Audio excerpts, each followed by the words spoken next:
So mga kaibigan, nandito po kami ngayon. So magsanggi kami dito kay Lola. Oh, sige. Atak na tayo mga kaibigan dito. So mag-harvest kami ng mais ngayon para may masaing. Ito po yung may-ari, Lola ko. Si Lola Pilang.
Mga kaibigan, dito malapit na po yung finishing line. Dito yung tubo.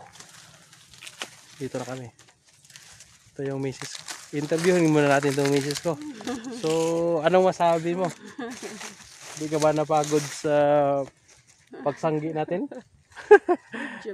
Medyo napagod pero sulit naman. So ngayon kunti na lang kulang matapos na kami. So 6 na tawag ito, tudling to eh. Saranggi namin. Yung kanina galing kami doon. Imagine doon. Tapos ito papunta dito. So finishing line dito. So yun lang po mga kaibigan, mamaya. Pila ka sako, pila ka sako. Isa, dalawa, tatlo. So may isa na akong nahati doon.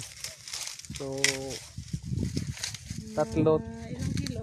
siguro mga 3 kalahating sako yung na-harvest namin. Ano?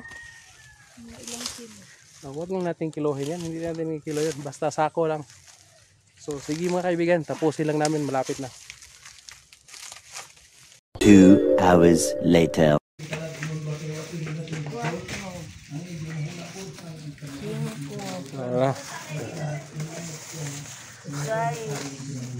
Oops.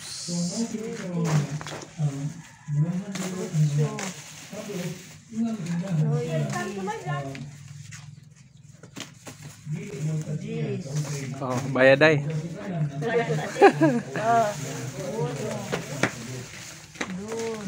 So, pag 10 na yung bilang, so yun na bayad. 5 din bayad. Ito yung misis ko. So, kailangan mo piliin talaga yung malaki pang bayad. Bayad sa metro? Bayad sa pag-ani ng mais. Tabang day? Ano? Sige na, sige na. Ito ng lola ko, tapos yung tiya ko, yung isa. O, bayad. So, dalawang klase itong mais. Ito yung mga malaki, tapos ito yung maliit, yung tinatawag na buging. Tapos yung dagko sa Bisaya pa. So, inuna yung malaki. Kasi hindi man pwede ihalo yung ito yung mga maliit, buging at saka yung malaki.